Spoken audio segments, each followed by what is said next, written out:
900 square ফিটের বাড়ি, একটা ডুপ্লেক্স। এখানে মোটামুটি আমাদের 7টা বেডরুম করা যাবে, নিচে 3টা, উপরে হচ্ছে 4টা। টোটাল হচ্ছে যদি 37 লক্ষ টাকার মধ্যে পুরো বিল্ডিংটা করতে পারবেন। খুবই ছোট অল্প জায়গার ভিতরে সর্বোচ্চ রুম দিয়ে এই বাড়িটা আমরা ডিজাইন করতেছি। একটা ভিতরে রাউন্ড সিঁড়ি আছে। আসসালামু আলাইকুম, আমি ইঞ্জিনিয়ার রাশিদুল ইসলাম। আজকে এসেছি, এটা হচ্ছে চাঁদপুরের রাড়িচর পাটোয়ারি বাড়ি। দীপুমণি, সাবেক শিক্ষামন্ত্রী দীপুমণি, তার গ্রামের বাড়ি এটা, তাদের পাটোয়ারি বংশ আর কি, তাদেরই মেইন বাড়ি। সো ওইখানে আমাদের একটা প্রজেক্ট চলতেছে। এই যে অলরেডি এর আগে আমরা দেখাইছিলাম 900 স্কয়ার ফিটের যে বাড়িটা আমাদের, এই যে গ্রেড বিমের কাজ চলবে এখন। সো আমি এটা একটু পর্যায়ক্রমে দেখাবো। এটা খুবই সুন্দর একটা বাড়ি এবং এই যে আমরা অলরেডি আমাদের ডিজাইন অনুযায়ী কাজ করে রাখছি। কোথায় কি কাজ হচ্ছে, কিভাবে হচ্ছে, এই জিনিসটাই দেখাবো। এই যে এটা হচ্ছে একদম ফ্রন্টের ভিউ। ফ্রন্ট থেকে যদি দেখি তাহলে এই ভিউটা পাবো। এই যে এখানে যে ডিজাইনগুলো আছে আমাদের, এটার জন্য হচ্ছে এই যে আমরা রডগুলো নিচে থেকে রেখে দিচ্ছি। আমাদের সিস্টেমগুলো এমনভাবে যে আমরা ডিজাইন করে দিই যাতে আমাদের এটা নিচ থেকেই করে উপরে উঠতে হয়। যেমন এই গাঁথনিগুলো সবগুলো কিন্তু আরসিসির উপরে আছে, গ্রেড বিমের উপরে আছে, যাতে কোনোভাবে দেবে না যায়। এইভাবে আসলে আমাদের জিনিসগুলো করে। আমাদের ডিজাইন করা আমাদের পরিচিত মিস্ত্রি ছিল, তাদের মাধ্যমেই ক্লায়েন্ট কাজ করাচ্ছে। এই যে এটা হচ্ছে আরেকটা ভিউ, আরেকটা অ্যাঙ্গেল থেকে এই কাজটা, এই ভিউটা পাবো আমরা। যে ফ্রন্টের ভিউ, সামনের এবং সাইড, এই ভিউটা আমরা এই সাইড থেকে পাবো। অনেকগুলো ছবি আছে, সবগুলাই খুবই অসাধারণভাবে ডিজাইন করা হয়েছে। এই যে এটা আরেকটা ভিউ টপ থেকে, সাথে কিছু ডিজাইন আছে, সামনে কিছু ডিজাইন আছে। এটার বারান্দাগুলোই আমরা পোচের মতো করে দিছি। পোচের জন্য এক্সট্রা ডিজাইন বা কিছু করা হয় নাই, যাতে করে না জায়গাটা কম লাগে। এই যে এটা হচ্ছে একটা সাইডে রাউন্ড সিঁড়ি আছে যে এইখানে। তো আমি ওইটা একটু দেখাচ্ছি। এটার নিচে আপনি প্রায় 900 স্কয়ার ফিটে চাইলে 3টা বেডরুম করতে পারবেন। এই যে ডিজাইনগুলো আমাদের, এই যে 3D-তে যে এই যে ডিজাইনগুলো আছে, এই যে এই ডিজাইনগুলোর জন্য আমরা এই যে এখান থেকে গ্রেড বিমের সঙ্গে কানেক্ট করে এটা রড রেখে দেওয়া হয়েছে। এটাই হচ্ছে উপরে ছাদের সঙ্গে মিলে যাবে। এটা যদি নর্মাল আমরা মাটির উপর করতাম বা ফ্লোরে করতাম তখন ডেবে যাইতো। এই কারণে হচ্ছে আমরা যাতে স্ট্রং হয় স্ট্রাকচারাল ভাবে, ওইভাবে এটা আসলে করা হয়েছে। এখানে সিঁড়ি হবে, এটা ফ্লোর যখন করা হবে এটা সিঁড়ি হবে।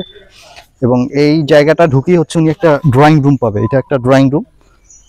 এখানে ওনার হচ্ছে নিচে 2টা বেডরুম করা হচ্ছে এবং একটা ড্রয়িং রুম। আপনি চাইলে ড্রয়িং রুমকে বেডরুম হিসেবে ইউজ করতে পারবেন।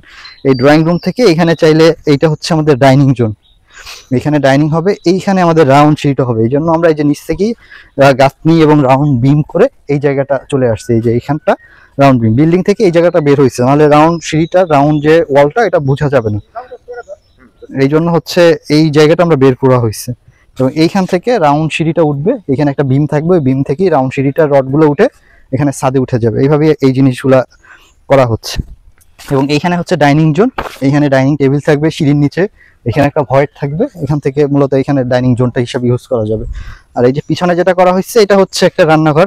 রুমগুলো যে অনেক বড় এমন না, রুমগুলা একটা রুম অনেক বড়। এটা হচ্ছে, এই রুমটা হচ্ছে প্রায় 14 ফিট 12 ফিটের মতো, বাকিগুলো হয়তো 11 ফিট 12 ফিট 13 ফিট এরকম সাইজের করা হয়েছে। সো এখানে একটা বেডরুম হবে, এইখানে 2টা ওয়াশরুম হবে। ওয়াশরুম 2টা অনেক বড় বড়, প্রায় 5 ফিট 7 ফিট এই সাইজের। এখানে 2টা ওয়াশরুম এবং এইখানে আরেকটা বেডরুম। এই টোটাল হচ্ছে নিচে 3টা বেডরুম, উপরেও সেম। এইখানে একটা বেডরুম হবে, সামনে একটা বেডরুম, ওই কর্নারে একটা বেডরুম, এখানে একটা বেডরুম, মানে 4টা বেডরুম উনি উপরে করতে পারবে। নিচে চাইলে উনি 3টা বেডরুম করতে পারে, যাদের হয়তো 7টা বা 6টা বেডরুম দরকার। ক্লায়েন্টের যেমন চাহিদা ছিল যে ভাই আমার বাজেট কম কিন্তু আমার লোক সংখ্যা বেশি, এই কারণে বেডরুমের সংখ্যা বেশি লাগবে। এবং ওনার বাজেট ছিল প্রায় 35-36-এর মতো, ওইটার মধ্যেই আমাদের করে দিতে হবে ডিজাইন। ওইভাবেই আমরা আসলে ওই ওনার সঙ্গে ডিটেলস কথা বলে আমরা ডিজাইনটা করে দিই। ওনার যেরকম লুকিংটাও যাতে ভালো আসে এবং ওনার যে রিকোয়ারমেন্ট ওইগুলো যাতে ফুলফিল করে, ওইভাবেই এটা করা হয়েছে। সো এখন পর্যন্ত যদি ওনার বলি, ওনার হচ্ছে 6-7 লাখ টাকার মতো খরচ হয়েছে, বাট 11 লাখ টাকা মোটামুটি টোটাল খরচ হয়েছে। কারণ উনি একবারে কোম্পানি থেকে সব রড নিয়ে আসছে, ছাদের রড সব নিয়ে আসছে, এই কারণে ওনার 11 লাখ টাকা। কিন্তু এমনি হচ্ছে যদি গ্রেড বিম পর্যন্ত আমরা হিসাব করি, সেক্ষেত্রে হয়তো বা 6 লাখ টাকা বা 7 লাখ টাকা হয়তো বা খরচ হয়েছে। কিন্তু এক্স্যাক্টলি বলা যাবে না, কারণ ছাদের রড, অন্যান্য ম্যাটেরিয়ালস অনেক কিছুই আছে এর মধ্যে, যেটা 11 লাখ টোটাল খরচ হয়েছে। এইটার যে মিস্ত্রি, ওনাকে হচ্ছে আমরা, আমাদের অনেকগুলো প্রজেক্ট উনি কাজ করছে। আমাদের যে রাউন্ড সিঁড়ির যে কাজগুলা উনি করে, মূলত আমাদের অনেকগুলো প্রজেক্টই আমাদের রাউন্ড সিঁড়ির কাজগুলো করছে। তো ওনার সঙ্গেই কন্ট্যাক্ট করে ক্লায়েন্ট বললো যে ভালো একজন, উনি ঢাকায় মূলত কাজ করে, তো ওনাকে দিয়েই কাজটা করাচ্ছে। এবং কাজের কোয়ালিটি সবকিছু পারফেক্ট আছে, ভালোভাবে করতেছে ওনারা। ক্লায়েন্ট অনেক খুশি যে কাজের কোয়ালিটি, কারণ একটা সাইডে গেলে দেখা যায় যে ওইখানকার লোকাল বা এমন টাইপের মিস্ত্রি সিলেক্ট করে এই কাজই উঠাইতে পারে না, পরে একটা ঝামেলা হয়ে যায়। এই কারণে ক্লায়েন্ট বললো যে ভাই আমাদের এলাকায় এইরকম সমস্যা, সো আপনি যদি বাইরে থেকে একজন পরিচিত আপনার কেউ দেন যারা এই কাজ করে বুঝে, তো ওনাকে, ওনার নাম্বার দেওয়া হয়েছে ক্লায়েন্টকে, ক্লায়েন্ট যোগাযোগ করে ওনার সাথে কথা বলে দেন ওনাকে দিয়ে কাজটা করাচ্ছে। সো এখনো পর্যন্ত আলহামদুলিল্লাহ মোটামুটি খুব ভালোভাবেই কাজটা হচ্ছে। কাজের কোয়ালিটি আমরা যেভাবে চাই, আমাদের ডিজাইনগুলো উনি বুঝে ভালো, সো ওই অনুযায়ী কাজগুলো করতেছে।